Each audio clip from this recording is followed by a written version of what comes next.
والا حضرت فاضل بریلوی رحمت اللہ علیہ فرماتے ہیں سونا جنگل رات اندھیری چھائی بدلی کالی ہے، سونے والوں جاگتے رہنا چوروں کی رکھوالی ہے۔ سونے والوں جاگتے رہنا چوروں کی، یہاں تو لوگ ہمارے عقائد کو تباہ کر رہے ہیں، صحابہ اور اہل بیت کے بارے میں، حضور کی نسبتوں کے بارے میں، اور ہمیں فکر نہیں ہے۔ اتنی دور لے جایا جا رہا ہے، اتنا فکری انتشار نہیں کہا۔ حضرت ربیہ بن کعب کی وہ حدیث تو سارے لوگ سناتے ہیں کہ وضو کرایا کرتے تھے، تو نبی پاک نے فرمایا کچھ مانگ لے۔ انہوں نے جنت میں نبی پاک کا پڑوسی مانگ لیا، یہ بخاری میں موجود ہے۔ لیکن وہ والی حدیث بھی پڑھو کہ جب نبی پاک نے انہیں کہا کہ ربیہ تو مجھے وضو کراتا رہتا ہے، شادی کیوں نہیں کرتا؟ حضور نے نہیں فرمایا کہ اس کا ذاتی معاملہ ہے، میں شادی کراؤں گا، میں اس کام میں کیوں آؤں گا، شادی کیوں نہیں کرتا؟ اس کی حضور کوئی کاروبار نہیں، کوئی معاملہ نہیں، کوئی رنگ روپ نہیں، اور آپ کی خدمت سے بھی رک جاؤں گا۔ کہتے ہیں حضور خاموش ہو گئے۔ اگلے دن پھر پوچھا نکاح کیوں نہیں کرتے؟ میں نے کہا حضور نہ کاروبار ہے، نہ گھر ہے، نہ مکان ہے، نہ رنگ روپ ہے، کون رشتہ دے گا؟ جب میں یہ کہہ کے باہر نکلا نا حضور خاموش ہو گئے، تو میرے دل میں خیال آیا ربیہ تو بحث کیوں کرتا ہے؟ اور ان کو بتاتا ہے جنہیں اللہ نے سارا کچھ ہی عطا فرمایا ہوا ہے۔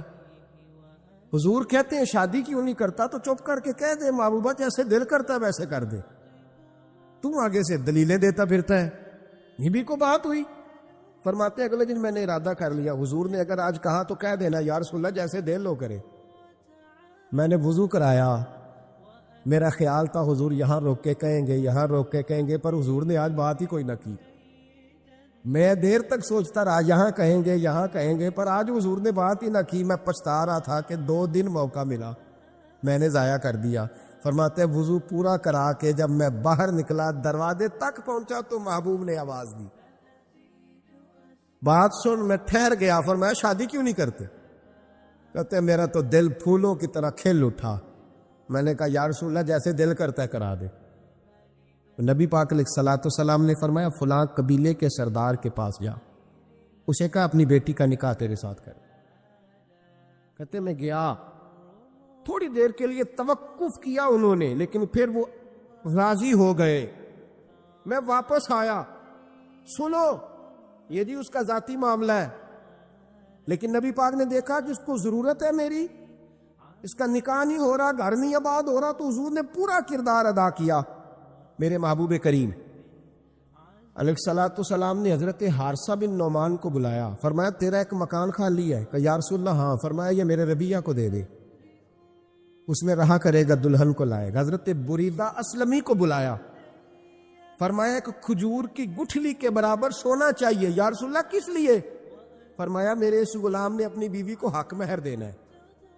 حضرت سیدنا عثمان غنی کو بلایا، تیسرے صحابی، فرمایا ایک مینڈے کا بندوبست تو نے کر کے دینا ہے۔ حضور کس لیے؟ فرمایا میں نے اپنے غلام کا ولیمہ کرنا ہے، بکرے کا بندوبست کر۔ ساری تیاریاں کر کے دیں۔ حضرت ربیہ کہتے ہیں جب میں دلہن بیاہ کے گھر لایا تو میرے دوست یار رشتہ دار مبارک دینے آئے، کہنے لگے تیری کیا بات ہے، شادی بھی اعلیٰ خاندان، ولیمہ بھی، اور کھجور کی گٹھلی کے برابر حق مہر بھی۔ تو حضرت ربیہ رو پڑے، فرمانے لگے میں تو کالا کلوٹا حبشی غلام تھا، سلام بھی کوئی نہیں لیتا تھا، مجھے مبارک نہ دو، میرے مصطفیٰ پہ درود و سلام پڑھو۔ یہ سارا حضور کا کرم ہے۔ کہتے ہیں اس کا ذاتی معاملہ ہے، بھئی سارا دن تیرے ساتھ رہتا ہے، اٹھتا بیٹھتا ہے، تیری نوکری کرتا ہے، تو نے کبھی پلٹ کے دیکھا ہی نہیں، تو نے کبھی اشک شوئی نہیں کی، تو نے اتنا ٹائم ہی نہیں دیا کہ تیرے کندھے پہ سر رکھ کے رو سکے، تیری توجہ ہی نہیں۔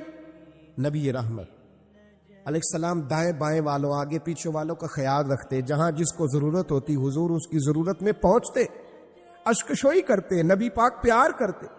کہتے ہیں اس کا ذاتی معاملہ ہے، میں کیا کروں؟ سنو حضرت جابر بن عبداللہ رضی اللہ تعالیٰ عنہ کے جو والد تھے نا حضرت عبداللہ بن عمر رضی اللہ تعالیٰ عنہ، وہ اعلیٰ ترین احد کے شہید ہیں کہ نبی پاک فرماتے ہیں رب کریم نے خود ان سے گفتگو فرمائی ہے، خود ان سے گفتگو کی اللہ تبارک و تعالیٰ نے۔ حضرت جابر بن عبداللہ کے والد عبداللہ بن عمر احد میں شہید ہو گئے تھے. 6 یا 10 بہنیں تھی ان کی. قرضے چڑھ گئے, کاروبار میں نقصان ہو گیا. ضروری نہیں کہ کوئی آدمی دھوکے باز ہی ہو تو وہ مقروض ہوتا ہے, یہ ضروری نہیں. تلک الایام نداولھا بین الناس, اللہ لوگوں کے دن پھیرتا ہے, حالات تبدیل کرتا ہے. اب صحابی پہ کچھ شک کر سکتا ہے؟ لیکن حضرت جابر کہتے ہیں اتنا قرضہ چڑھ گیا کہ ایک ایک بال میرا قرضے میں ڈوب گیا. قرضے بڑے دینے تھے, مقروض آتے, تنگ کرتے. خود نبی کریم علیہ السلام نے فرمایا ہے کہ جو مقروض ہوتا ہے وہ قیدی ہوتا ہے, جب تک قرض دے نہیں لیتا اتنی دیر تک وہ آزاد نہیں ہوتا. حضرت جابر ابن عبداللہ کہتے ہیں میرے باغ میں کھجوریں پکی تھی. یہ بخاری میں بھی ہے, کنز العمال میں بھی ہے, ابن کثیر میں بھی ہے, امام حلبی نے سیرت حلبیہ میں بھی لکھا ہے, 20 درجنوں کتابوں میں آپ کو روایت ملے. فرمانے لگے کھجوریں جب میری پک کے تیار ہو رہی تھی تو مقروض جب پیسے لینے آتے تو میں کہتا قرضے یہ کھجوریں پکتی ہیں تو دیتا ہوں. یہ ہم پنجاب کے لوگ کیا کہا کرتے تھے, ہاڑی سونی جی, یا چاول کی فصل پہ یا گندم کے. ہم نے تو کپڑے لیے ہوتے تھے ادھار دکانوں سے کہ فصل پکتی ہے تو پھر دے دیتے ہیں, کہ کھجوریں پکتی ہیں تو دیتا ہوں. فرماتے پتہ مجھے بھی تھا کھجوریں زیادہ تھوڑی ہیں اور جن کے پیسے دینے ہیں وہ پیسے. فرماتے ہیں کھجوریں پک گئی, اتاری تو یہ تو 11 گنا بھی اور ہو تب بھی قرضہ نہیں اترتا. کہتے ہیں میں نے دوستوں سے, یاروں سے, رشتہ داروں سے, وہ جو کہتے ہیں نہیں کوئی حکم ہوا تو بتانا, پھر جس دن بندہ حکم بتاتا ہے اس دن کہتے ہیں آج سویرے ہی بچہ پیسے لے گیا. یہ تو 2 گھنٹے پہلے بتاتا تو تیرا کام ہنس رہے ہیں آپ بیچ بیچ میں سے, 2 گھنٹے بس لیٹ ہیں آپ, بلکہ کئی تو پونے گھنٹے کا ٹائم دیتے ہیں. کہتے پونا گھنٹہ پہلے تو آ جاتا تو تیرا کام بس. اور جب بھی آپ فون کرو سے اگلی دفعہ کرے تو پھر شاید آدھے گھنٹے کا ٹائم دے دیں کہ آدھا گھنٹہ ہو گیا تو لیٹ ہو گیا, ورنہ کام بالکل تیار تھا. اور ہمارے زمانے میں تو دوستی قائم رکھنی ہے تو صرف اس سے رہ سکتی ہے جسے آپ کام نہ بتائیں. حالانکہ اس دوست کا کیا مطلب, دنیا تے جو کام نہ آیا اوکھے سوکھے ویلے, اس بے فیض سنگی کو لو بہتر یار اکیلے. کیا مطلب ہے, کام بتایا تو رفو چکر ہو گیا, مانا کیا ہوا اس بات. میرے رسول کائنات علیہ السلام کے صحابی کہتے ہیں سب سے کہا پر کسی نے نہ سنی, جب میں تھک گیا نا تو میں دروازہ رسول پہ چلا گیا, یا رسول اللہ, یا رسول اللہ, یا رسول اللہ. حضور قرضے زیادہ ہیں, کھجوریں کم ہیں, یہودیوں کے پیسے ہیں وہ مانتے نہیں. نبی پاک نے فرمایا ان سے کہو تھوڑے تھوڑے لے لے باقی پھر دے. حضور نہیں مانتے. حضور کہہ سکتے تھے سلمان جاؤ بات کر کے آؤ, جاؤ بلال صہیب جاؤ. کون جاتا ہے مقروضوں کی سفارش کرنے, کہتا ہے بھائی میں نہیں بیچ میں آؤں گا, اتنے پیسے اوہ ہو, میں اپنے موبائل فون بند کر جاتے, کوئی پوچھے نہ. لیکن نبی کریم علیہ السلام نے فرمایا سنو, خود رسول پاک, خود نبی پاک نے, حضور نے فرمایا چل میں تیرے ساتھ چلتا ہوں, چل میں تیرے ساتھ چلتا ہوں. مقروض کے ساتھ, امیر کے ساتھ نہیں, اس کے ساتھ نہیں جس نے پیسے لینے ہیں, بلکہ حضور مقروض کے ساتھ, گرے ہوئے کے ساتھ چلے. چل میں چلتا ہوں. یہودی تک گئے, فرمایا کچھ لے لے, یہ بیچارہ دھوکے باز نہیں الجھ گیا ہے غربت, کچھ لے لے باقی پھر دے دیں گے. کہنے لگا سارے ہی لینے ہیں. جب اس نے بات نہ مانی تو پھر یہ اللہ کے رسول ہے نا. اعلیٰ حضرت فرماتے ہیں میرے کریم سے گر قطرہ کسی نے مانگا, دریا بہا دیے, دوربے بہا دیے. یہ دوربے کیا ہوتے ہیں؟ یہ مجھے پوچھا تھوڑے دن پہلے ایک شخص نے. آپ سنتے رہتے ہیں نا شعر, آپ تو ترجمہ پوچھتے ہی نہیں نا, کبھی پوچھ لیا کریں کہ اس کا معنی کیا ہے, کبھی پرچی لکھ لیا کریں تاکہ کوئی جب آپ سے پوچھے تو یہ دوربے کیا ہے. لفظ دوربے ہے ہی نہیں. اصل میں اعلیٰ حضرت کو پڑھتے نہیں نا لوگ, تو انہیں پتہ ہی نہیں وہ بات کتنی اعلیٰ. یہ لفظ دوربے نہیں ہے. اعلیٰ حضرت کہتے ہیں میرے قریب سے گر قطرہ کسی نے مانگا, دریا بہا دیے ہیں, دور بے بہا دیے. دور علیحدہ ہے اور بے بہا, دور کہتے ہیں ہیرے کو, ایک معنی ہیرا ہے. دور بے بہا, بے بہا کی تو سمجھ آتی ہے نا, دور بے بہا دیے ہیں یعنی ہیرے بے بہا دیے ہیں اسے. اب سمجھ آئی یہ بات کی, دریا بہا دیے ہیں, دور بے بہا دیے ہیں، یہ معنی ہے شعر کا۔ تو جب وہ نانا مانا یہودی، تو نبی کریم علیہ الصلوۃ والسلام فرمانے لگے نہیں تو پھر پورے لینے ہیں؟ کہنے لگا جی پورے لینے ہیں۔ حضور فرمانے لگے کل آ جانا، سارے دے دیں گے، پورے پیسے تیرے ملیں گے، تو آ جانا۔ حضرت جابر ابن عبداللہ کو حضور نے فرمایا کھجوریں اتار کے نا تو اپنے باغ میں ڈھیر لگا اور میں آیا۔ حضرت عمر حدیث کے راوی ہے، فرماتے ہیں بس رسول پاک چل پڑے، حضور نے کندھے پہ رومال رکھا، حضور چل پڑے، کوئی چٹائی نہیں بچھائی، حضرت جابر کہتے ہیں کوئی صوفہ نہیں رکھا، وہ پھولوں کے ہار نہیں۔ حضور آئے، 2-3 چکر میرے باغ کے لگائے اور کھجوروں کے ڈھیر کے پاس بیٹھ گئے، فرمایا بلا جس کے پیسے دینے، بلا، اب تنگی یہ داماں پہ نہ جا، اور بھی کچھ مانگ، بلا۔ فرماتے بندے کو بلایا، حضور نے فرمایا کتنے پیسے؟ حضور اتنے درہم دینار ہے۔ فرمایا کھجوریں تولتا جا اور دیتا جا۔ فرماتے میں دیتا گیا، میں نے کہا حضور اس کے پیسے پورے ہو گئے۔ حضور مسکرا کے فرمانے لگے چل 4-5 کلو کھجوریں اضافی دے دے، کوئی عرض نہیں۔ کہتے ہیں وہ بھی دے دی۔ حضور نے فرمایا بلا دوسرے کو، فرمایا اس کو بھی بلایا، تولتا گیا، دیتا گیا، حضور پورے ہو گئے۔ نبی کریم علیہ الصلوۃ والسلام نے فرمایا چل 4-5 کلو کھجوریں زیادہ دے دے۔ کہتے ہیں قرضے بھی دے دیے، 5-5 کلو کھجوریں بھی زیادہ دے دی۔ محبوب اٹھے، کچی زمین پہ بیٹھے تھے، حضور نے لباس مبارک کو جھاڑا، رومال کندھے پہ رکھا، فرمایا میں مسجد جا رہا ہوں، وہاں آ کے مجھے خبر دینا، وہاں آ کے مجھے بتلانا کہ جب میں آیا تھا تب کھجوریں زیادہ تھی کہ جب واپس گیا ہوں تب زیادہ ہے۔ وہاں مجھے آ کے اطلاع دینی ہے، بتانا ہے مجھے، وہاں آ کے میں جا رہا ہوں، مجھے بتانا ذرا وہاں آ کے۔ حضرت جابر ابن عبداللہ کہتے ہیں میں نے کھجوریں تولی، میں تھک گیا، میں تھک گیا، ڈھیر تو چھوٹا تھا پر وزن ہی بڑا نکلا۔ کہتے ہیں میں تھک گیا، جتنی دی تھی نا اس سے زیادہ تول کے باقی پڑی رہنے دی۔ میں مسجد میں گیا، ذرا لفظ سننا حدیث کے، کہتے ہیں مسجد میں گیا، جا کے عرض کی یا رسول اللہ میں تول آیا ہوں، جب آپ آئے تھے تھوڑی تھی اور جب واپس آئے ہیں تو کئی گنا بڑھ گئی ہیں۔ حضور نے پتہ کیا فرمایا؟ فرمایا یہ بات نا جو تو نے مجھے بتائی ہے، یہ بات ذرا میرے عمر فاروق کو بھی بتا، عمر بڑا راضی ہوگا، عمر کو بھی بتلا یہ بات۔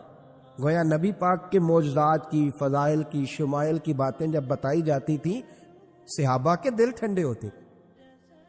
عمر کو بھی بتا، عمر راضی ہوں گے۔ جناب جابر ابن عبداللہ رضی اللہ تعالیٰ عنہ فرماتے ہیں میں حضرت عمر کے پاس گیا، میں نے کہا عمر میری یہ رائے تھی کہ جتنی میری کھجوریں ہیں 11 گنا اور بھی اتنی ہو تو پھر بھی قرضہ نہیں اترتا، لیکن سارے قرضے بھی اترے، 5-5 کلو کھجوریں بھی زیادہ دے دی اور پہلے سے زیادہ کھجوریں پڑی ہیں۔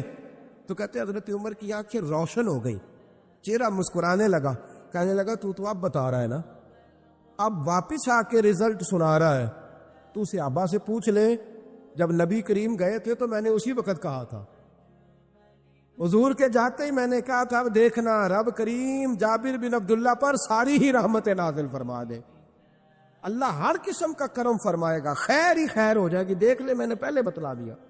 میرے نبی پاک سلام چھوٹی چھوٹی باتوں کا خیال رکھتے، چھوٹی چھوٹی چیزوں پر توجہ دیتے، خیال کرتے کس کو کس وقت کس چیز کی کہاں حاجت ہے، اس کی وہ حاجت پوری کی جاتی، اس کا دھیان رکھا جاتا۔ حضرت جابر خود فرماتے، یہ مسلم کے لفظ ہے، فرماتے ایک دفعہ میں حضور کے ساتھ جہاد پہ گیا تھا، میرا اونٹ کمزور تھا، میں پیچھے رہ گیا۔ ہمارے یہاں شرط لگتی ہے نا، اللہ تعالیٰ خیر فرمائے، ایک بھائی گاڑی خریدتا ہے پھر دوسرا چاہے زیور بیچے اس نے بھی خریدنی ہوتی ہے، ورنہ گھر میں گھسنے کی اجازت نہیں ملتی، بہت سارے خرچے۔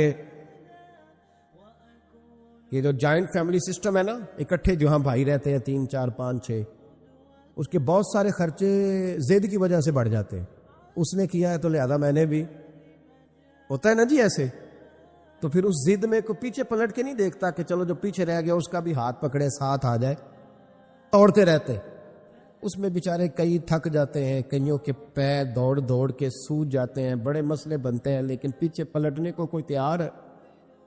اس دوڑ نے ہمیں تھکا کے رکھ دیا۔ مسلم میں ہے، جناب جابر ابن عبداللہ کہتے ہیں حضور کے ساتھ میں جہاد پہ گیا، واپس آ رہا تھا، میرا اونٹ کمزور تھا، بوڑھا تھا، بیمار تھا، سب لوگ آگے گزر گئے، میں پیچھے رہ گیا، کچھ میں پریشان رہتا تھا غربت سے، تو میں مایوس بھی تھا، ذرا پیچھے رہ گیا، پریشان تھا۔ فرماتے ہیں نبی پاک نے نا 2-3 دفعہ پلٹ پلٹ کے دیکھا، ادھر دیکھو، میں نے اپنی زندگی میں بڑے لوگ دیکھے ہیں، وہ امیروں میں چلے گئے، پیچھے پلٹ کے انہوں نے غریبوں کو کبھی نہیں دیکھا کہ وہ ایک دوست ہوتا تھا ہمارا جو ماڑا ہے، غریب ہے، پلٹ کے نہیں دیکھا۔ کہتے ہیں نبی کریم علیہ الصلاۃ والسلام نا آگے گئے، سب سے آگے، حضور نے 2-4-5 دفعہ نا پیچھے پلٹ کے دیکھا۔ جابر ابن عبداللہ کہتے ہیں جب میں نظر نہ آیا تو میرے محبوب کا انداز کریمانہ دیکھیں، حضور اعلانیہ فرمانے لگے، بھئی مجھے جابر نہیں نظر آ رہا، بے خبر ہو جو غلاموں سے، واقعہ کیا ہے، واقعہ کیا ہے؟ یہاں ہمارے استاد جب یہ حدیث پڑھا رہے تھے نا، یہ حدیث پڑھا رہے تھے تو اچانک رونے لگ گئے۔ میں نے کہا حضور کیا ہوا، رو کیوں پڑے؟ تو کہنے لگے یار سوچتا ہوں جو محبوب جہاد سے واپسی پر اپنے غلاموں کو نہیں بھولے، وہ میدان محشر میں کیسے بھول جائے؟ وہ وہاں بھی پوچھیں گے فلانا کدھر گیا، فلانا کدھر گیا، ایک ایک کا نام لیں گے، حضور نام لیں گے ہماری موج بن جائے گی۔ نبی کریم نے پلٹ کر کے دیکھا، جابر نہیں نظر آ رہے، حضور ان کا اونٹ کمزور ہے، پیچھے رہ گئے۔ حضور نے یہ نہیں فرمایا کہ ذرا آہستہ کرو ساتھ، یہ نہیں فرمایا، بلکہ نبی پاک نے فرمایا تم چلو۔ قافلہ چلتا رہا، حضور نے گھوڑا پیچھے کی طرف موڑا، سب سے پیچھے آئے۔ جناب جابر کہتے ہیں پیچھے میرے پاس۔ اس حکمت کو آپ سمجھیں، حدیث کے لفظوں پر آپ غور کریں۔ ایک کہہ کے کہنا ذرا اس کو میرے پاس لاؤ، یہ بات اور ہے، ذرا آہستہ ہو جا، وہ بھی ساتھ مل جائے، لیکن یہ معنی اور ہے کہ غریب جہاں بیٹھا ہے اس کے پاس خود چل کے جانا۔ حضور خود پلٹ کے پیچھے آئے اور فرماتے میں جو کہ پریشان تھا تو محبوب میری طرف دیکھ کے فرمانے لگے اس کو دوڑاتا کیوں نہیں، پیچھے کیوں رہ گیا؟ تو کہتے ہیں مایوس بندہ، پریشان بندہ کبھی کبھی وہ اس طرح بولتا ہے کہ جیسے کڑ رہا ہے، تھوڑا سا نا سخت ترش باتیں بھی کرتا ہے۔ کہتے ہیں میں نے اس عالم میں نا، میں نے کہا حضور اس قابل ہوتا تو سب کے ساتھ مل نہ جاتا، کمزور ہے، ماڑا ہے، مہران ہے، وہ بھی پرانی جو چل ہی نہیں سکتی، یہ کہاں یا رسول اللہ دوڑے گا، اس قابل ہی نہیں ہے۔ حضور اس قابل ہوتا تو قافلے کے ساتھ نہ ہوتا۔ کہتے ہیں حضور نے میری طرف توجہ فرمائی، میں باتیں کر رہا تھا اپنے اندر کی پریشانی کی تو حضور مسکراتے جا رہے، حضور کے ہاتھ میں چھڑی تھی، فرمانے لگے ایسے ہی تو باتیں کر رہا ہے۔ نبی پاک نے اونٹ کی پشت پہ چھڑی لگائی تو فرمایا تو دوڑتا کیوں نہیں؟ بڑے ہلکے سے مسکرا، اوے تو دوڑتا کیوں نہیں؟ تو جناب جابر ابن عبداللہ کہتے ہیں جو سب سے پیچھے تھا نا وہ سب سے آگے نکل گیا، وہ دوڑتا گیا، دوڑتا۔ فرماتے ہیں میرا چہرہ بھی عجیب سا، لوگ میرے انداز دیکھیں کہ یہ کیسے آگے نکل گئے، کیسے، کبھی نہ سوچ یہ کیسے نکل گیا، بس سمجھ لے آگے وہی نکلا ہے جسے مصطفیٰ کی تھبکی مل گئی ہے۔ تو یہ نہ کہ سیاست کر گیا، چلاکی کر گیا، بس تھبکی مل گئی تو بات بن گئی۔ کہتے ہیں میں نکل گیا آگے، حضور کی تھبکی جو ملی تھی۔ حضرت جابر ابن عبداللہ کہتے ہیں حضور گھوڑا دوڑا کے میرے پاس آئے، خود حضور نے میرا اونٹ تیز کرایا نبی پاک کی برکت سے۔ تو قریب آ کے فرمانے لگے ٹھہر جا یار، ہم بھی تیرے قافلے میں، ہمیں بھی ساتھ لے لے۔ فرماتے اب تو میں رو ہی پڑا کہ خود بھیک دے، خود ہی کہے منگتے کا بھلا ہو، ٹھہر جا یار ہمیں بھی ساتھ لے لے۔ جناب جابر ابن عبداللہ رضی اللہ تعالیٰ عنہ فرماتے ہیں کہ جگہ پڑاؤ کیا، رکے، ٹھہرے کھانے پینے کو، نماز پڑھنے۔ نبی کریم نے مجھے بلایا، میں حاضر ہوا تو کہا یا رسول اللہ حضور حکم؟ تو محبوب فرمانے لگے جابر یار تیرا اونٹ میں نے نرالا ہی دیکھا، بوڑھا ہو کے سب سے آگے نکل جاتا ہے، بیمار ہو کے، کمزور ہو کے۔ کہتے ہیں میں چہرہ دیکھتا جا رہا ہوں کہ حضور سارا ہی پتہ ہے آپ کو، میں کیا عرض کروں؟ تو محبوب فرمانے لگے پسند آ گیا، بیچ نہیں دیتے میرے ہاتھ؟ یا رسول اللہ آپ رکھ لیں، حضور آپ کا یہ۔ فرمایا نہیں میں پیسے دوں گا۔ کتنے کا ہے؟ کہ یا رسول اللہ آپ رکھ لیں۔ فرمایا پیسے دوں گا۔ یا رسول اللہ مارکیٹ میں جاؤں تو 6-7 دینار کا بکے گا۔ فرمایا نہیں بھائی میں تو پورے 10 دوں گا۔ 6-7 نہیں، میں تو پورے حساب سیدھا، 6-7 کا کیا حساب ہوا، 10 پورے کا۔ حضور پھر بندہ نوازی ہے نا، کون بول سکتا ہے؟ حضور نے فرمایا بلال تیرے پاس 10 دینار تھے؟ حضور ہیں۔ فرمایا ان کو دے دو، اونٹ کے پیسے رکھ لو اور مال نہ مدینے جا کے دے دے۔ جابر ابن عبداللہ کہتے ہیں میں مدینے گیا شام کو، میں نے نا کبھی اپنے اونٹ کی اتنی خدمت نہیں کی جتنی اس دن کی. میں نے اسے بڑے پیار سے نہلایا، میں نے نئی رسی خرید کے اسے نکیل ڈالی. آج محبوب کی بارگاہ میں لے کے جانا ہے. کہتے ہیں تیاری کر کے نا، تیاری پوری تیاری کر کے، تن تندور ہڈاں دا بالن تے اسی ہاواں نال تپایا، کپ کپ مکیاں پیڑے کیتے، عشق پلے تھل لایا، تن دا سالن تے من دی ہانڈی، اتو نون صبر دا پایا. غلام فریدا وے میں ساری تیری، تینوں اجے یقین نہیں آیا. کہتے ہیں اسے بڑے پریم سے، بڑی محبت سے سجا کے، سوار کے، نکھار کے، تیار کر کے میں نبی کریم کی بارگاہ میں لے کے گیا. ظہر کی نماز پڑھ کے حضور نکلے، میری طرف دیکھا. میں نے کہا حضور پیسے لے لیے تھے، یہ آپ کا سامان ہے، مال ہے. کہتے حضور نے نکیل تھامی. میں واپس پلٹا، ابھی گلی کی نکر مڑا نہیں تھا، حضور نے آواز دی، جابر ذرا سن تو صحیح. کہتے میں واپس آیا ہوں تو حضور مجھ سے باتیں کرنے لگے، فرمانے لگے یہ میرا اونٹ ہے، اسے کمزور اور بوڑھا نہ سمجھنا، کبھی جانوروں میں دوڑا کے دیکھنا، سب سے آگے نکل جاتا. اور کریم محبوب فرمانے لگے 6-7 دینار کا نہ سمجھنا، میں نے پورے 10 دینار کا خریدا. اور پھر حضور پھر مسکرائے، فرمایا جابر تمہیں پتہ ہے تحفہ لینے دینے سے محبت بڑھتی ہے؟ حضور ہاں. فرمایا رکھ لو، میں تمہیں تحفے میں دینا چاہتا ہوں، رکھ لو، میں تحفے میں دینا چاہتا ہوں. جناب جابر ابن عبداللہ کہتے ہیں میں واپس لوٹ رہا تھا، رو رہا اور کہہ رہا تھا جیسا نبی اللہ نے مجھے دیا، جیسا رسول اللہ نے، سب سے اولا ہو اعلیٰ ہمارا علم. آنکھیں بند کر کے جھوٹ کی زندگی جی کے، اپنے ساتھ بددیانتی کر کے، دھوکہ دے کے، اپنے آپ کو دائیں بائیں، اپنے آپ کو کہیں مصروف رکھ کے کچھ وقت ضائع تو کر لیتے ہو، پر تمہیں پتہ تو ہے نا کہ عبادت اللہ کی کرنی، تمہیں اس کی خبر ہے. اور میرے رسول پاک علیہ وسلم نے فرمایا بندہ اللہ کے سب سے قریب اس وقت ہوتا ہے جب وہ سجدے کی حالت میں ہوتا ہے. کس کے قریب ہوتا ہے؟ اللہ کے سب سے قریب ہوتا ہے. وہ بڑا نیڑے ہے رب کے، بڑا قریب ہے، اس لیے کہ وہ حالت سجدہ میں، وہ جب سجدے کرتا ہے نا، اس کی بارگاہ میں جب جھک جاتا ہے. آپ ذرا سجدے کی کیفیت دیکھیں نا، زبان بھی یہاں ہے، آنکھ بھی یہاں ہے، کان بھی، عقل بھی ساری، اس نے سارا کچھ رکھ دیا سجدے.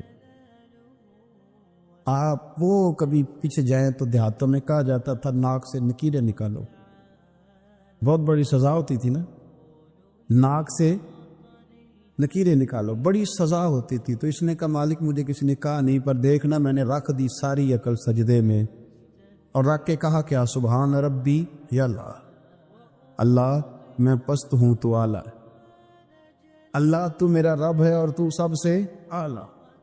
اتنا، اور فرمایا جب یہ اس کیفیت میں ہوتا ہے تو پھر یہ اپنے رب کے قریب ہوتا ہے. میرے نبی کریم علیہ الصلاۃ والسلام نے مصلی سے دل لگانے کا درس دیا، حضور نے توجہ دلائی. صحابہ اس ذوق کے حامل لوگ تھے، وہ کوشش کرتے تھے. جناب صدیق اکبر رضی اللہ تعالیٰ عنہ کا عبادت کا مزاج ہمیشہ قائم رہا. حضرت عمر فاروق ساری رات اللہ کے حضور کھڑے رہے.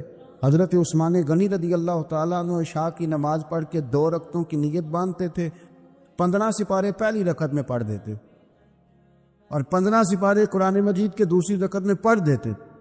آپ نے نا حضرت عمر فاروق کے وصال کے بعد ان کی ایک بیوہ سے نکاح کیا، حضرت عثمان غنی نے نکاح کیا. وہ خاتون آپ کے نکاح میں آئیں تو عرض کرنے لگی امیر المومنین میرے لیے اعزاز تو بہت ہے کہ میں امیر المومنین کی بیوہ تھی تو امیر المومنین کی منکوحہ ہو گئی ہوں، لیکن حضور نہ تو میں جوان ہوں کہ میرے اندر رغبت ہوتی اور نہ میں اب اس قابل ہوں کہ کوئی خدمت کر سکوں، میرے ساتھ نکاح کی وجہ کیا بنی؟ عثمان غنی رو پڑے، فرمانے لگے میں نے عمر فاروق کو مسجد میں اپنے رب سے ڈرتے ہوئے دیکھا، میں نے اسے روتے ہوئے دیکھا، عدل کرتے دیکھا، انصاف کرتے دیکھا، امت کی خیر خواہی کرتے دیکھا. تمہارے ساتھ نکاح اس لیے کیا ہے کہ تم مجھے یہ بتاؤ کہ عمر فاروق گھر کے اندر اپنے رب کو کیسے راضی کرتے، گھر کے اندر کیسے راضی کرتے تھے، وہ طریقے بتلاؤ، تم بتاتی جانا اور میں بھی اسی طرح گھر میں عبادت کروں۔ جس گھر میں اللہ کا ذکر ہوتا ہے وہ گھر زندوں کا ہے، اور جس گھر میں رب کریم کا ذکر نہیں ہوتا وہ گھر زندوں کا نہیں ہے۔ گھر نہ ہم نہ کتابوں میں پڑھتے ہیں کہ بزرگ کہتے ہیں، حضرت فضیل بن ایاز کہتے ہیں کہ میں ایک گلی سے گزر رہا تھا تو گھر کے اندر کسی قاری صاحب نے قرآن کی آیت پڑھ دی، ولی من خاف مقام ربہ جنتا، میں تو میرے کانوں سے ٹکرائی تو اللہ نے میری کایا ہی پلٹ دی، میں توبہ کر گیا۔ اب گھر کے اندر سے آواز آئے تو صحیح نہ تلاوت کی، پر اندر سے آواز آتی نہیں ہے، ڈیک بجنے کی آواز آتی ہے، یا ٹی وی چلنے کی آواز آتی ہے، یا دھوم مچانے کی آواز آتی ہے۔ عبادت کا وہ جو خاص شوق تھا، وہ جو حسن تھا، وہ جو توانائی تھی، وہ جو بات، ایک جگہ پہ ہم بیٹھے تھے تو وہاں ایک صاحب آئے اور انہوں نے آتے ہی کہا کہ مہربانی کریں ذرا مجھے مصلی دے دیں، میرے نہ کچھ نفل رہ گئے۔ تو میں نے وضو کر لیا تو کوئی مصلی مل جائے، مصلی انہیں دے دیا گیا، وہ مصلی لے کے چلے گئے تو پیچھے ایک صاحب نے تبصرہ کیا کہ انہوں نے کتنا ریاکار بندہ ہے، لوگوں کو دکھا رہا ہے کہ میں نفل پڑھتا ہوں، ہے کو بات کرنے والی۔ میں نے اسے کہا، میں نے کہا تو مہربانی کرنا، اس طرح کی ریاکاری تو بھی کر، پکڑ مصلی اور جا تو بھی تھوڑی ریاکاری کر کے آ، اٹھ ذرا، شکر کر کوئی یہ ریاکار بھی ملا ہے، کوئی نفل پڑھ کے ریاکاری کر رہا ہے۔ اللہ کا میں کہتا ہوں کو پڑھے تو صحیح نہ، یا یہ کوئی دور ہے نفل پڑھنے کا، اس میں تو لوگوں کا مزاج ہی نہیں، طبیعت ہی نہیں۔ میں نے کہا چل مہربانی کر یہ دے مصلی اور تو بھی جا تھوڑی سی کاریا ریاکاری کرو تو صحیح نا، مزاج ہی نہیں، ذوق۔ جمعے کی نماز پڑھ کے یوں دنیا بھاگتی ہے، او ہو پتہ نہیں کون سی پیچھے آگ تھی جو بجھائی جائے گی، اور آج تک لوگ مسئلہ پوچھ رہے ہیں کہ جمعے کی بعد والی سنتیں کتنی ہوتی ہیں۔ میں نے کہا کتنے سال ہو گئے جمعہ پڑھتے، کتنے سال ہو گئے، ابھی تک سنتوں کا نہیں پتہ، ابھی تک نہیں علم کے پہلے کتنی رکھتے ہیں اور بعد میں کتنی رکھتے ہیں۔ فجر کی سنتیں کب پڑھنی چاہیے، سنو فجر کی سنتوں کے بارے۔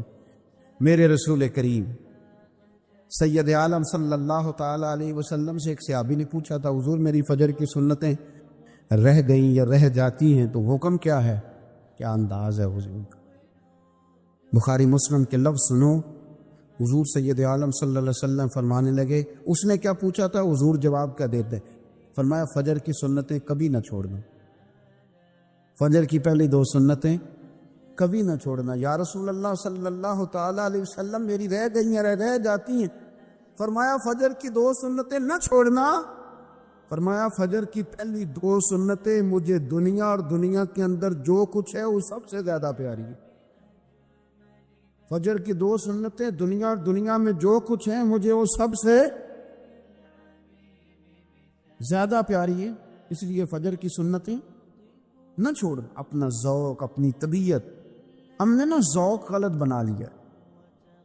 اگر 20 بندے کہہ بھی دیں گے تو نے بڑی شاندار تلاوت کیا تو کیا اس سے بنے گا، 100 بندہ کہہ بھی دے تیری کیا بات ہے، کیا بات ہے نعت خاں کی، کیا بات ہے علامہ صاحب کی، پیر صاحب، پیر مہر علی شاہ صاحب رحمۃ اللہ علیہ، آپ تشریف فرماتے تو آپ کے ایک ہی بیٹے بابو جی جن کو کہا جاتا ہے، جس دن صاحبزادے پیدا ہوئے تو خادم نہ وہاں سے نکلا۔ ان لوگوں کے شوق اور طرح کے تھے نا، تو ان کی توجہ بھی اپنے شوق کی طرف رہتی، تو خادم نکلا اندر سے، پیر صاحب مبارک ہو، پیر صاحب مبارک ہو، پیر صاحب مبارک ہو، پیر صاحب مبارک، وہ شور کر رہا ہے، تو پیر صاحب کو وجد ہو گیا، اللہ اکبر اللہ اکبر، اللہ کیا ہوا، کس چیز کی مبارک دے رہے ہو، اس کی حضور اللہ نے بیٹا دیے۔ تو آپ فرمانے لگے اچھا حضور آپ کیا ہوا، آپ تو پریشان ہو گئے۔ فرمانے لگے جب تو نے 3 دفعہ کہا نا مہر علی کو مبارک ہو تو میں سمجھا تھا شاید تجھے کسی نے بتا دیا ہے کہ مہر علی سے اللہ راضی ہو، میں سمجھا تھا کہ شاید تو یہ خبر لے کے آیا ہے کہ کسی نے بتایا ہے کہ مجھے آج خبر ملی ہے کہ مہر علی سے رب، اچھا پتر ہوا ہے، الحمدللہ اللہ کا شکر ہے، پر میرے لیے مبارک کا دن وہ ہوگا جب میرا رب کہے گا کہ میں مہر علی سے راضی، میرے محبوب کہیں گے کہ میں مہر علی سے، آپ بات کو سمجھے، شوق ہی کسی اور طرف تھا، دل ہی کہیں اور لگا ہوا تھا، طبیعت ہی کہیں اور مائل تھی. کوئی وظیفہ پوچھتے تھے تو پڑھتے تھے وہ لوگ, کچھ اللہ اللہ انہیں بتائی جاتی تھی تو کرنے کا ذوق رکھتے تھے, طبیعت تھی, قائل تھے. حضرت ربیع کہتے ہیں میں بڑی دور سے سفر کر کے گیا حضرت اویس کرنی سے ملنی, بڑی دور سے, اور جب میں پہنچا تو فجر کا وقت تھا. تو حضرت اویس کرنی کو میں نے پا لیا, تو وہ نماز پڑھ کے نا قرآن شریف لے کے بیٹھ گئے. فرماتے ہیں اشراق چاشت کا وقت ہوا تو نفلوں کی نیت باندھ لی. محدث ابن الجوزی نے لکھا ہے, فرماتے ہیں پھر جب زوال کا وقت ہوا تو مسجد میں جھاڑو دینے لگ گئے. زور کی نماز پڑھ کے تو عصر کی تیاری تک وہ مسجد میں بیٹھے رہے. اور میرے نبی پاک علیہ السلام نے فرمایا جو نماز کے انتظار میں بیٹھا ہو وہ نماز ہی میں ہے, وہ نماز ہی میں ہے. فرمایا میری دنیا, میری امت کی جو رہبانیت ہے نا وہ اتنی ہے کہ نماز کا انتظار کرے. اذان کے بعد نماز کا یہ راہب ہے, یہ اس وقت چھوڑ کے بیٹھے ہیں ذرا. فرماتے ہیں عصر تک انہوں نے اللہ اللہ کی, پھر مغرب تک کی, عشاء کی نماز ہوئی تو نماز پڑھی تو وہ تھک گئے. اب مجھے وہ فارغ ہوں, مصلی چھوڑے تو میں ملاقات کروں نا, کہ آپ حیران نہ ہو کہ اتنی دیر بندہ کیسے اللہ اللہ کر. ہم نے کی نہیں نا اس لیے ہم پریشان ہیں. جو عادی ہوتے ہیں وہ کر بھی لیتے ہیں. وہ یہ کام, میری بات کو سمجھ آ رہے ہیں؟ جب جاتے ہو کسی دفتر میں تو 8 گھنٹے کھڑے رہ لیتے ہو نا, مجبوری ہوتی ہے تو کھڑے رہا جا سکتا ہے. پاسپورٹ کا دفتر, بولیے امیگریشن کی لائنوں میں, اور میں نے تو ایمبیسیوں میں بندے 12 گھنٹے پہلے جا کے کھڑے دیکھے, رہ لیتے ہیں کھڑے. تو اگر ان کاموں کے لیے رہا جاتا ہے تو اللہ رسول کے لیے بھی کھڑے رہا جا سکتا ہے. تو فرمانے لگے کہ جب عشاء کی نماز کے بعد آخر انسان سے تھک گئے, نیند کا غلبہ ہوا تو تھوڑی ایسے آنکھ بند ہوئی تو کھلی تو رونے لگے. حضرت ویسے کر دیا, رو کے کہنے لگے مالک مجھے غافل تو نہ کر, ابھی میں نے کیا بھی کچھ نہیں, دن ختم ہو گیا, کوئی نفل نہیں, کوئی اللہ اللہ نہیں, اللہ مجھے غافل نہ کر, میری مدد فرما. فرماتے ہیں جب وہ روئے تو میرے ساتھ جو شخص تھا میں نے کہا اٹھو چلیں. کہنے لگا حضور ملا نہیں. فرمایا جو میں لینے آیا تھا وہ مجھے مل گیا ہے, جو میں ان سے سیکھنے آیا تھا وہ مجھے نصیب ہو گیا, اب اور میں نے کیا لینا, ختم ہو گئی بات, اٹھو چلیں. اللہ کے بندوں نے حضرت ربیعہ بن کعب اسلمی رضی اللہ تعالیٰ عنہ فرماتے ہیں, کہتے ہیں جب بنو قریظہ اور بنو نذیر یہودیوں کے ساتھ حضور علیہ السلام نے جنگ کا اعلان فرمایا تو وہ دشمن ہو گئے. ہمیں خطرہ تھا کہ وہ رات کو کہیں محبوب کو تکلیف نہ دیں, تو کچھ لوگ نا تلواریں لے کے نبی پاک کے دروازے پہ پہرے داری کرتے تھے. گن مین رکھنا حرام نہیں, اگر کسی کو واقعی خطرہ ہو تو اس کے لیے سنت بھی ہے. حضرت علی المرتضیٰ تلوار لے کے حضور کے گھر کا پہرا دیتے تھے. حضرت ربیعہ بن کعب اسلمی رضی اللہ تعالیٰ عنہ فرماتے ہیں کہ رات میری ڈیوٹی تھی کہ میں حضور کے گھر کا پہرا دوں گا. تو فرماتے ہیں میں باہر سن رہا تھا, ساری رات ہی میرے نبی پاک نے اللہ کی تسبیح پڑھی, ساری رات, کبھی تسبیح, کبھی تہلیل, کبھی تحمید, کبھی تکبیر, ساری رات. فرماتے ہیں ساری رات حضور پڑھتے رہے اور ساری رات ہی میں سنتا رہا. مجھے اونگ آ گئی, میری آنکھ لگ گئی, حضور ابھی پڑھ رہے تھے, میں تھک کے سو گیا. اور فرماتے ہیں جب میری آنکھ دوبارہ سے کھلی تو میرے کانوں میں پھر کوئی چیز گونجی, تو میں نے کان لگایا تو میرے حبیب ابھی بھی اللہ کو یاد کر رہے. ساری رات حضور رب کی عبادت کرتے. اسی لیے تو کہا یا ایھا المزمل قم اللیل الا قلیلا, حبیب ساری رات تو نہ جاگا تھا, تھوڑا آرام بھی کر لیے گا. میرے بھائی اپنا مصلی, اپنی عبادات, اپنے وظائف, اللہ اللہ جو آپ نے کسی سے سیکھی ہے اس کو کبھی کمزور نہ ہونے دیں. شجرہ شریف جو کسی بزرگ سے آپ لے لیتے ہیں تو کیا رسم ہے کوئی, اس پہ کچھ لکھا ہوتا ہے, وہ پڑھنے کے لیے دیا جاتا ہے. اس پہ لکھا ہوتا ہے کہ یہ اللہ اللہ آپ نے کرنی ہے. انسان پر اگر کوئی شخص نیکی کر دیتا ہے, احسان کر دیتا ہے, تو انسان اس کے سامنے پھر گردن نہیں اٹھا سکتا. یار یہ میرے مشکل وقت کا دوست ہے, اس نے میرے ساتھ نیکی کی, کبھی بھی گردن نہیں اٹھائے گا, جھکا کے رکھے گا. تو اگر عام کوئی نیکی کر دے تو اس کے سامنے انسان کبھی گردن نہیں اٹھاتا. تو جو رب ساری نعمتیں عطا فرمائے جو کہے کہ تیری تخلیق میں نے کی، تجھ سے پہلوں کو بھی پیدا میں نے کیا، تیرے لیے زمین کا بچھونا بھی میں نے بچھایا، آسمان کی چھت بھی میں نے لگائی، تیرے لیے زمین سے ساری اناج کو، پھل کو، کھیتیوں کو نکالا بھی تیرے لیے، اب تو اس طرح کر کہ تو میری عبادت کر۔ اس شیخ کامل نے کہ وقت کا بادشاہ بھی مرید ہو گیا۔ سلطان شمس الدین التمش مرید تھا، دلی کا بادشاہ بھی مرید تھا، اجمیر کا بادشاہ خواجہ معین الدین صاحب کا مرید نہیں ہوا، نہ پاک پتن کا بادشاہ بابا فرید کا مرید ہوا، لیکن خواجہ قطب صاحب کو اللہ نے یہ عظمت بھی دی، یہ شان ہے نا۔ اگرچہ صدقہ سارا خواجہ معین الدین کے قدموں کا ہی تھا، لیکن دلی کا بادشاہ مرید ہوا، اور اتنا اعلیٰ مرید ہوا کہ جب خواجہ قطب الدین صاحب کا وصال ہوا تو 3 شرطیں لگائی تھی۔ فرمایا میرا جنازہ وہ پڑھائے، جب سے توبہ کی ہے پھر اس کا سینے بد حرام کے لیے نہ کھلا ہو، اور جب سے توبہ کیا پھر لقمہ حرام اس کے گلے سے نہ گزرا ہو، اور جب سے توبہ کیا پھر کبھی نماز تہجد بھی قضا۔ بڑے بڑے صوفی میری طرح کے گردن جھکا کے کھڑے ہو گئے۔ 7ویں صف سے دلی کا بادشاہ نکل آیا، کہنے لگا پیرا ساری زندگی میں نے پردہ داری سے عبادت کی تھی، تو جاتی دفعہ مجھے بے نقاب کر گیا ہے۔ اتنا بڑا انہوں نے شخص تیار، اور حال یہ تھا لوگ کہتے ہیں کہ فلانا آدمی امیر آدمی ہے تو حضرت صاحب کا تعلق، پیر صاحب کا تعلق زیادہ ہے، تو اس کی عمارت نہ دیکھ، کبھی کبھی اس کی پرہیزگاری بھی دیکھ، اس کی خدمت گزاری بھی دیکھ۔ خواجہ قطب الدین صاحب پہ بھی الزام لگتے رہے، ایک الزام یہ بھی لگا کہ قریب چلے گئے۔ ہوا کیا، جب بادشاہ مرید ہوا تو کہنے لگا حضرت جی میں نے بادشاہی نہیں کرنی، میں نے اب خانقاہ میں رہنا ہے۔ تو فرمایا بیٹا تو چھوڑ دے گا تو کوئی ظالم بیٹھ جائے گا، تو حضور پھر کیا حکم ہے؟ فرمانے لگے تو نے کرنی ہے۔ تو کہا حضور آپ وہ کہاں ہوتے ہیں، میں کہاں ہوتا ہوں، دل ہی نہیں لگتا۔ تو آپ فرمانے لگے میں ڈیرا اٹھا کے تیرے قریب لے آتا ہوں۔ خواجہ صاحب 1 کلومیٹر کے فاصلے پر ڈیرا اٹھا کے لے آئے، فرمانے لگے میں تیری تربیت کرتا رہوں گا، تو مخلوق کا بھلا کرتے رہنا۔ صلی اللہ علیہ، تو حضور کی امت کا اللہ اکبر، وہ قریب ہے۔ اس وقت بھی لوگوں نے بڑی باتیں کی کہ دیکھو جی بادشاہ تھا نا تو پیر صاحب ہی نیڑے آ گئے، لوگ دیکھتے نہیں کہ اصل بات کیا ہے۔ خیر وقت گزر گیا، بادشاہی مرید ہو گیا، تو پھر دلی سارے میں اسلام، اتنا عدل انصاف، ہندوؤں کو بات پسند نہ آئی، انہوں نے کچھ مسلمان خرید لیے۔ سلطان شمس الدین التمش بیٹھا ہے دربار میں، جاگ رہے نا آپ لوگ، سب کہیے صلی اللہ ہو۔ بڑی غور سے سننے والی بات، ایک دن سلطان شمس الدین تمش دربار میں بیٹھا ہے، قاضی عدالت بھی بیٹھے ہیں، مقدمات سنے جا رہے ہیں، باہر سے رونے کی آواز آنے لگی، چیخنے چلانے کی، بی بی بین کر رہی، کیا ہو گیا کیا ہو گیا؟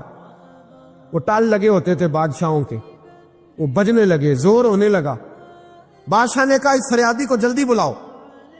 وہ اندر عورت آئی تو چیخ چیخ کے، رو رو کے، اس نے اپنے کپڑے پھاڑ پھاڑ کے، برا حال، 2 مہینے کا بچہ، لوگ اس کی آہو زاری پر اس کی طرف متوجہ، بھی کیا ہوا، پانی پلاؤ بٹھاؤ، یہ کیا ہو گیا؟ کہنے لگی لٹ گئی، عزت برباد ہو گئی، تباہ کر دی گئی۔ میں کیا ہوا؟ کہنے لگی بادشاہ ایک شخص میرا غیر شرعی خامند بنا، پھر مجھے حمل ہوا، پھر میری گود میں یہ بچہ ہے 2 مہینے کا، اب گئی ہوں تو وہ کہتا ہے کہ میرا تو تیرے سے تعلق ہی کوئی نہیں۔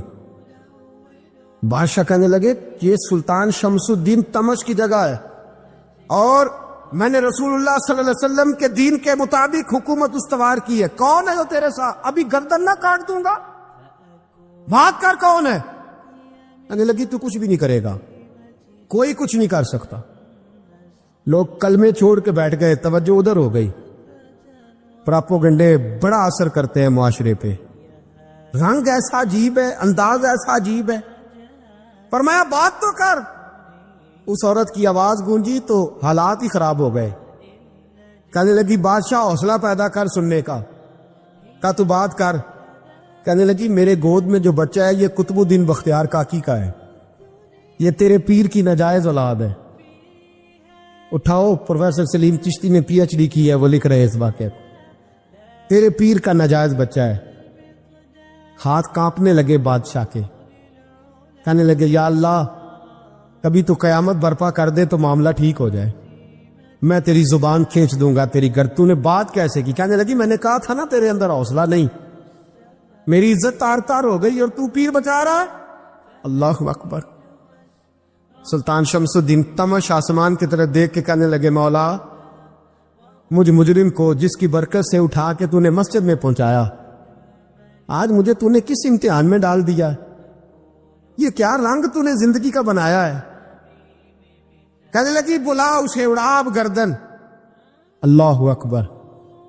خواجہ قطب الدین بختیار کاکی، ذرا اس جگہ پہ اپنے آپ کو کھڑا کر کے دیکھ میرے دوست، جو شخص دلی کے بازار میں نکلے تو دکانیں بند ہو جائیں، عورتیں گھروں میں گھس جائیں، جس کے نام پر چرچے ہوں دین کے، وہ شخص لاٹھی ٹکاتا ٹکاتا عرس منانے آسان ہے، ڈھول ڈمکے کر کے گھروں کو جانا آسان ہے، پر ذرا ان کی راہوں کا مسافر تو بن انہوں نے انداز کیا اختیار کیا۔ حضرت خواجہ قطب الدین بختیار کاکی، خبر پھیل گئی، اتنی شہرت پاکیزگی کی نہیں ہوئی تھی جتنی اس جرم کی ہوئی۔ لاٹھی ٹکاتے ٹکاتے جب پہنچے نا بادشاہ کے دربار میں، بادشاہ اٹھنے لگا، قاضی اٹھنے لگا، لوگ اٹھنے لگے، تو قطب الدین بختیار کاکی کی آنکھوں میں آنسو آئے، مانے لگے بیٹو بیٹھ جاؤ، آج میں پیر بن کے نہیں آیا، میں مجرم بن کے آیا۔ اور کہا میرے مالک کا انصاف بھی دیکھو، دلی کا پیر آج دلی کی عدالت میں اپنے نا کردہ جرم کی صفائی دینے آیا ہے، بڑی لاٹھی پہ ٹیک لگائی، دلی کی گلیاں بھی روتی ہیں کہ یہ کیا رنگ، اللہ یہ تیرا کیا رنگ ہے، یہ تے میں گڈی تے ہاتھ ڈور سجن دے، او جنج رکھے اونج رہنا، واجب نہیں جے وچ شریعت، مندہ خسم نو کہنا اے تن میرا کنگھی ہووے، میں زلف سجن دی واواں پوش میرے دی جتی بن جائے، میں یار دی قدمی آواں، مارو مارو مینوں مار مکاؤ، کوئی یوزر نہ پیش لے آواں، جے سونا ہی میرے دکھ وچ راضی، جے سونا ہی میرے دکھ وچ راضی، تے میں سکھ نو چلے ڈاواں، یار فریدا کدی بل پے سونا، یار فریدا جے کدی یہ کدی مل پے سونا، بس اونوں رو رو حال سناواں، ٹیک لگائی ہے، کہنے لگی بی بی بول دے گواہی، کہنے لگی بی بی رب جانتا ہے، رب کا رسول جانتا ہے، پر میں تجھے نہیں جانتا، تو کون ہے؟ کہنے لگی اچھا وہ لوگوں کو بھیج کے تہجد کے بہانے پچھلے دروازے مجھے اندر بلانا، رب تیرا بھول جانا، پھر رونے لگی، پھر مکر کرنے لگی۔ مجھے بتائیے ایسا کوئی مقدمہ ہو تو لوگ کیا کہتے ہیں؟ یکدم حالات بدلتے ہیں کہ نہیں بدلتے؟ دلی کا ماحول ہی بدل گیا، سارا رنگ ہی بدل گیا۔ عورت تو ہندو تھی، اس نے تو جھوٹ موٹ کے کلمے بھی پڑھ رکھے ہیں۔ اللہ اکبر۔ خواجہ صاحب پوچھتے گواہ ہے کوئی تیرے پاس؟ تو 4 کلمہ پڑھنے والے کھڑے ہو گئے۔ اللہ کرے کلمہ پڑھنے والے بکا نہ کرے، آمین تو کہے۔ وہ کھڑے ہو کے کہنے لگے ہاں ہم نے آتے بھی دیکھا ہے، جاتے بھی دیکھا ہے۔ خواجہ قطب الدین صاحب نے نظر عثمان کی طرف اٹھائی، کہنے لگے اچھا جو تیری مرضی، میں گڈی تے ہاتھ ڈوہر سجن دے، وہ جنج رکھے اونج رہنا ہے، واجب نہیں وچ شریعت، مندہ خسم نو کہنا۔ کہنے لگے سلطان یار ایک رات کی مہلت نہیں دے دیتا؟ میں سویرے سلطان بھی رک پڑا کہ پیر صاحب میں نوکر اور میں مولتے، اچھا حضور جیسے مرضی۔ باہر نکلے، خادم کہنے لگا حضور سواری پہ بیٹھ جائیں، وہ مانے لگے نہیں یار آج پیدل جانا ہے، اس دلی کے چونکوں نے مجھے بڑی سلامیاں دی ہے، ذرا میں دیکھوں تو صحیح دلی کے بازار میری رسوائی پہ کیا کہتے ہیں، مجھے ذرا یہ پتھر بھی کھانے دے، ان کا ذائقہ بھی۔ پیدل گئے، دنیا سو گئی تو دلی کے بادشاہ نے اجمیر کی طرف منہ کیا۔ خواجہ معین الدین حیات تھے، بے خبر ہو جو غلاموں سے وہ آقا کیا ہے، بے خبر ہو جو غلاموں سے وہ منہ کیا۔ کہنے لگے معین الدین میں کوئی لوارس تو نہیں نا، میں کوئی لوارس ہوں؟ کہ یہاں جو میرے ساتھ مرضی ہو جائے، تیری مجبوریاں درست مگر تیرا وعدہ تھا ساتھ دینے کا۔ وقت آیا ہے، میں کو لوارث نہیں کہ اب تو اجمیر میں بیٹھا رہے اور میں دکھ سارا اکیلے برداشت کروں۔ بڑھاپے کا مجھے بھی پتا ہے، کمزوری کا مجھے بھی پتا ہے، ذوف کا مجھے بھی پتا ہے، پر تی تھوڑے تھکڑے خاندڑیاں، میں بھی تو تیرے نام تو مفت بھی خاندڑیاں۔ مجھے بھی تو پتا ہے نا، منم غلام نے علی حیدری یم قادری یم تمز احمد رضا خامی زنم۔ میں نے بھی تو اپنا نام نہیں نا جپا، تیرا ہی جپا ہے ساری زندگی۔ یہ لفظ کہے کہتے میں رویا، آنکھ لگی تو حضرت خواجہ معین الدین صاحب خواب میں ملے، کہنے لگے قطب الدین میرا انتظار کرنا، میں پہنچ رہا ہوں۔ میرا انتظار کرنا، میرا انتظار کیا کہا میاں صاحب نے؟ کہتے ہیں مالی دا کم پانی دینا، پھل کچے ہون یا پکے، اے پیر مرید دے سر تے ہی رہندا ہے، جھوٹے ہون یا سچے۔ میں آیا، فکر نہ کرنا۔ حضرت سویرے اٹھے، پھر گئے عدالت، پھر کہا نہ بھائی پروٹوکول، مجرموں کا پروٹوکول نہیں ہوتا، میں اکیلا جاؤں گا۔ جس کے آگے پیچھے نعرے ہوتے تنے تنہا، 2-4 منٹ زیادہ لے لوں، آج آپ حضرات۔ کہتے میں پہنچا عدالت اور جا کے جب کہا نا کہ ہاں جی حضور بتائیے، گواہ بھی خلاف ہے، مقدم بولے، تو کہنے لگے مجھے میرے شیخ نے حکم دیا ہے کہ میرا انتظار کرنا۔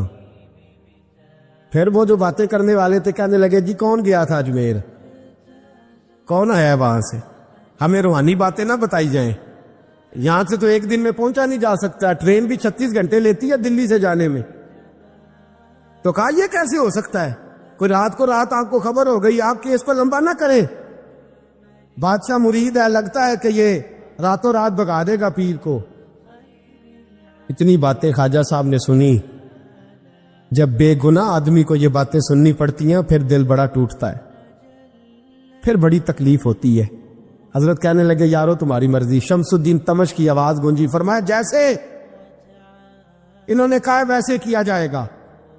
3 دن کے لیے عدالت برخاست کر دی جاتی ہے، چین گوئیاں ہونے لگی، تھپتیاں کسی جانے لگی۔ تیسرے دن شام کا وعدہ تھا، چوتھے دن عدالت جانا تھا۔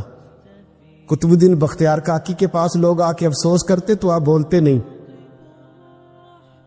یہاں تو لوگ صفائیاں دیتے بولتے نہیں، فرماتے یار میں گڈی تے ہاتھ ڈور سجن دے، او جینج رکھے میں اونج ہی رہنا ہے، جیسے اس کی مرضی ویسے۔ جیڑیاں گڈیاں آپ پہ اڈیاں ہو نہ چڑھن اونچائیاں، اوہی گڈیاں اونچیاں اڈیاں جیڑیاں سائیاں آپ چڑھائیاں۔ فرمایا ٹھیک ہے جیسے وہ رکھے، میں راضی ہوں۔ اللہ اکبر۔ تیسرے دن کی مغرب کا وعدہ تھا، جب مغرب کا سورج ڈوب گیا نا، بڑے قافلے اجمیر سے آئے پر معین الدین نہ آیا۔ وعدہ کیا تھا یار نے آؤں گا دن ڈھلے۔ وہ خواجہ غلام فرید صاحب رحمت اللہ تعالی علیہ فرمایا کرتے تھے نا، کوا کھانے لگا آنکھیں تو کہنے لگے کاغا اے تن سارا ہی کھائیو، میرا چن چن کھائیو ماس، میرے 2 نین نہ کھائیو، مینو پیا ملن دی آس۔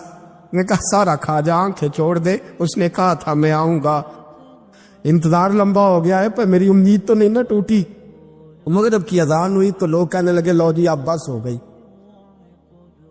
خواجہ قطب الدین صاحب نے اللہ اکبر کہہ کے مغرب کی جماعت جب میدان میں کھڑی کی تو اپنی بھی چیخ نکل گئی، آئی نہیں۔ لیکن جب نماز کا سلام پھیرا تو خواجہ معین الدین صاحب کی 2 رکعتیں ابھی باقی تھی۔ خواجہ صاحب پیچھے نماز پڑھ رہے ہیں، سلام پھیرا اور نماز کے بعد جب اٹھے نا تو خواجہ صاحب کے سینے کے ساتھ سینہ لگا تو کہا حضرت جی میں شہزادہ تھا، آپ نے کہا تھا خشک روٹی کھانا تو میں نے خشک کی کھائی ہے، آپ نے کہا تھا فاقے کرنا تو میں نے کیے ہیں، آپ نے کہا وطن واپس نہیں جانا تو میں نہیں گیا۔ حضور اس امتحان کا آپ نے بتایا ہی نہیں تھا، مجھے بتا جاتے اب اس سفید داڑھی سے میں جواب دیتا پھروں۔ خواجہ معین الدین صاحب نے جھٹکا پیتے ہٹ، تو زیادہ عزت والا ہے کہ یوسف زیادہ عزت والا تھا؟ تو زیادہ مقام والا ہے کہ عائشہ زیادہ مقام والی تھی؟ چپ کر، یہ کچھ صوفیاء کا طریقہ ہے؟ چپ کر. عرض کی اس پر غلطی ہو گئی، میں پہلے نہیں رویا، تو ملا ہے تو رویا ہو. میں پہلے نہیں تڑپا، میں نے شکوا نہیں، تو ملا ہے. اپنا ہی کو ملے تو دکھ یاد آتے ہیں نا. فرمایا چپ کر، جا سلطان سے کہہ دے سویرے نماز کے بعد عدالت لگا دے. سویرے جب عدالت لگی نا تو خواجہ معین الدین صاحب بازو پکڑا خواجہ قطب صاحب کا. نکلے تو دیکھا لائنیں لگی ہیں، مجمع لگا ہے، آنکھوں میں آنسو آ گئے. کہا حضور آپ کیوں روتے ہیں؟ فرمایا میرا دل تھا لوگ میرے کتب کی شان دیکھنے آئے، یہ کتنے بدبخت ہیں، میرے کتب کی رسوائی دیکھنے آئے. کتنے نالائق ہیں، رسوائی دیکھنے اتنے آئے ہیں، شان دیکھنے آتے ہی نہیں. اللہ اکبر. جب میدان لگا خواجہ صاحب پہنچے، عورت کو کہنے لگی اللہ سے ڈر جا، وقت تھوڑا ہے، تو مر جائے گی. کہنے لگی مجھے داستانیں نہ سنائیں. قاضی صاحب سے کہنے لگے قاضی صاحب آپ حقیقت حال سے آگاہ ہیں، خیال کریں. کہنے لگے خواجہ صاحب دلیلیں نہ دیں، گواہ لائیں، باز نہ کریں. خواجہ صاحب رحمت اللہ علیہ کہنے لگے گواہوں کو بلاؤ. گواہ آئے تو خواجہ معین الدین صاحب نے نظر تو تم ہو میرے کتب پر، میرے کتب کے جرم کے گواہ. ان کی زبانیں کانپنے لگی، ہاتھ کانپنے لگے. میں بولتے کیوں نہیں؟ جب ان کی نظریں جھکی تو بادشاہ کہنے لگا اگر اب تم نے گواہی نہ دی تو تمہیں میں مجرم بنا کے 80 کوڑے ماروں گا. کہنے لگا جی دیکھا ہے، جی دیکھا ہے ہم نے تہجد کے وقت. جب سب گواہیاں پوری ہو گئی، عورت بھی تڑپ رہی ہے، رو رہی ہے، 2 مہینے کا بچہ گود میں ہے. اب بولیے بولیے. علماء زوار بھی کھڑے ہیں، حسد کرنے والے جلنے والے بھی کھڑے ہیں، ہندو تو ویسے ہی تالیاں بجا رہے ہیں. اجمیر کا بوڑھا، اور یہ آخری پھیرا تھا خواجہ معین الدین کا دلی میں. اس کے بعد ظاہراً دوبارہ نہیں آئے. اٹھے لاٹھی ٹکاتے ٹکاتے اور میدان کے اندر جا کے نا، بڑے میدان میں مجمع تھا، سر سجدے میں رکھا. کہنے لگے یا اللہ میں ہندوستان مرضی سے نہیں آیا، تیرے رسول کا بھیجا آیا. پھر اٹھے اور کہنے لگے مولا تیرے نبی کا فرمان ہے کہ میری امت کے علماء بنی اسرائیل کے نبیوں کی طرح ہوں گے. اگر یوسف کے لیے بچہ بول سکتا ہے تو میرے کتب کے لیے بھی بولنا چاہیے. اگر یوسف علیہ السلام کے لیے بول سکتا ہے تو میرا قطب الدین بھی سچا ہے. اس کے لیے پھر اٹھے، اس بی بی کی طرف بڑھے. لوگ کہنے لگے نہ جانے اب کیا ہوگا. جب اجمیر کے بادشاہ نے، عطا رسول نے، ہند الولی نے، امام الاولیاء نے کپڑا کھینچا اور کہنے لگے وہ بچے تو جانتا ہے نا تیرا باپ کون ہے. 2 مہینے کا بچہ. جب نانا بولا تو بی بی کہنے لگی اب کیا کر رہے ہو، بچے بھی کبھی بولنے ہیں. میں بی بی چپ کر، ان اللہ علی کل شیء قدیر. میں کمزور رب کا ماننے والا نہیں، قدرتوں والے رب کا ماننے والا ہوں. وہ چاہے تو بچے بھی بولتے ہیں. قرآن کہتا ہے حضرت عیسیٰ بولے تھے انی عبد اللہ آتانی الکتاب. مریم بھی تو ولی اللہ تھی، وہ نبی تو نہیں تھی. اگر ولی اللہ بنی اسرائیل کا ہو بچہ بول سکتا ہے، تو اگر ولی اللہ محمد عربی کی امت کا ہو تو بچہ پھر بھی بول سکتا ہے. یوں کپڑا ہٹایا، بچہ بول.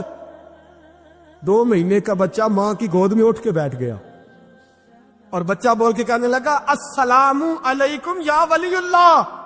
جب یہ لفظ ادا کیے تو نعرے لگنے لگے، لوگ رونے لگے. بی بی بے ہوش ہو کے گری. فرمانے لگے مجھے سلام نہ کر، میرے کتب کی بات بتا. کہنے لگا قسم ہے اللہ کی عزت کی، وہ سامنے مجمع جو سردار بیٹھا ہے وہ میرا باپ ہے. قطب الدین تو بے گناہ ہے، قطب الدین تو بے گناہ ہے، میرا باپ تو وہ بیٹھا ہے. یہ قاضی بھی سازش میں شریک ہے. کئی مسلمان خریدے گئے، یہ گواہ خریدے گئے. جب گواہی ہو گئی، بچہ یہ لفظ کہہ کے اللہ اکبر کہتا ہوا پھر چپ کر گیا. خواجہ قطب الدین صاحب کا بازو پکڑا، خواجہ معین الدین صاحب نے مجمع سے باہر نکلے. لوگ کہنے لگے حضور آپ کچھ بولتے نہیں. فرمانے لگے جس نے بولنا تھا وہ بول چکا ہے، جس نے بولنا تھا وہ، جو جادو وہ جو سر چڑھ کے بولے. فرمایا تم نے فارم پہ نظر رکھی اور میں نے اللہ کی قدرت پہ نظر رکھی. تم نے اس کے کردار کو جھنجھوڑا اور میں نے اس کے کردار کو تعمیر کیا. حضرت سلطان شمس الدین تمش بھی پیچھے دوڑے. کہا حضور کہاں لے جا رہے ہو؟ فرمایا کتب میرا ہے، میں اجمیر ساتھ لے کے جا رہا ہوں. اب میں نے اپنا بچہ تمہارے سپرد، اب میرے پاس رہے گا. تم نے ستایا ہے میری اولاد کو، اب یہ میرے پاس رہے گا، میں نے نہیں تمہیں دینا. لوگ راہیں بچھا کے نظریں بچھا کے بیٹھ گئے، پاؤں میں گر گئے، کہنے لگے حضور ہمارے لیے نہیں، رسول اللہ کے دین کے لیے، ہمارے لیے نہیں، تعمیر شریعت کے لیے، ادائے سنت کے لیے چھوڑ جائیے۔ خواجہ صاحب کہنے لگے قطب الدین جا، تجھے چھوڑ کے جاتا ہوں، اب قیامت تک کوئی تیری رسوائی کی جرت نہیں کر سکے گا۔ عزیز یاد رکھ، نہ افواہوں پہ لگا کرے۔ ایک بات آپ کو سنانی ہے، حضرت ابو ادریس خولانی رضی اللہ تعالیٰ عنہ تابعی ہیں، حافظ منذری نے الترغیب و ترہیب میں لکھا ہے، فرماتے ہیں کہ حضرت ابو ادریس خولانی کہ میں دمشق کی جامع مسجد میں گیا تو میں نے ایک چمکدار چہرے والا، سیاہ داڑھی والا، چمکتے دانتوں والا خوبصورت نوجوان نبی پاک کی حدیثیں بیان کرتا دیکھا۔ اس کے چاروں جانب حضور کے غلام بیٹھے تھے۔ میں نے ایک شخص سے کہا یار بڑا حسین چہرہ ہے، بڑا ہی خوبصورت انداز ہے، کون ہے بندہ؟ انہوں نے کہا آپ نہیں جانتے، یہ صحابی رسول حضرت معاذ ابن جبل ہے رضی اللہ تعالی عنہ۔ حضرت معاذ ابن جبل کا انتقال بھی کچھ 40 سال کی عمر سے پہلے ہو گیا تھا، لیکن ان پر حضور کا اعتماد اتنا تھا کہ حضور نے اپنی حیات ظاہرہ میں گورنر بنایا ہی نہیں صوبے۔ چمکدار دانت، حدیثیں بیان کر رہے ہیں۔ حضرت ابو ادریس خولانی رضی اللہ تعالیٰ عنہ کہتے ہیں رش بڑا تھا، میرے دل میں خواہش ہوئی کہ آج تو لوگ زیادہ ہیں، کل آؤں گا ملاقات کروں گا۔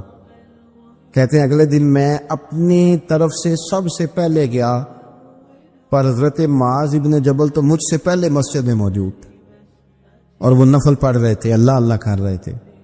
تو میں نے ان کے ساتھ سلام لی، فرمانے لگے کیسے آئے ہو؟ تو میں نے کہا حضور کل آپ کو دیکھا ہے، آپ کی باتیں سنی ہیں، تو گویا آپ کا تو چہرہ ساری رات میری آنکھوں کے سامنے رہا ہے، تو میں تو سویرے زیارت کی غرض سے حاضر ہوا ہوں، اللہ کی رضا کے لیے مجھے آپ اچھے لگیں، اللہ کی رضا کے لیے۔ کوئی بندہ ایسا بھی تو ہو نا، کوئی غریب، کوئی مسکین، کوئی عالم، کوئی صوفی، کوئی درویش، کوئی ذاتی تعلق نہ ہو، تعلق کیا ہو؟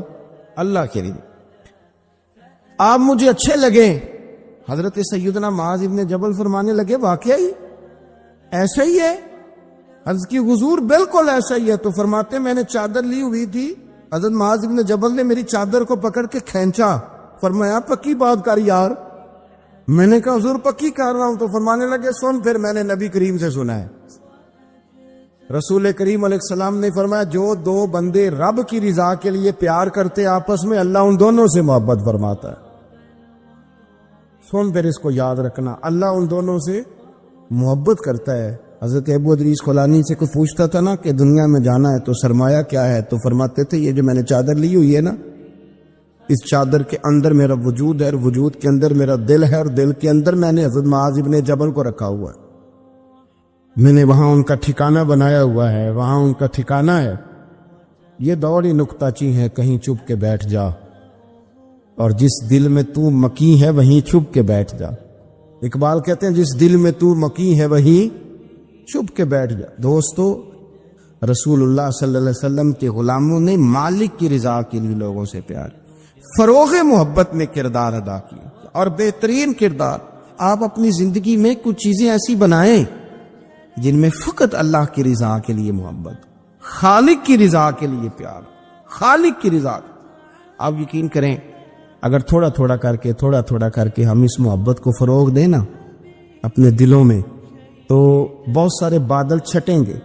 ہم نے نا وہ تیزی سے دولت کو، لالچ کو، میں اکثر کہتا ہوں کہ میاں بیوی کا جو رشتہ ہوتا ہے نا، اس کو اللہ پاک نے نا قرآن پاک میں اپنی نشانیوں میں سے ایک نشانی قرار دیا ہے۔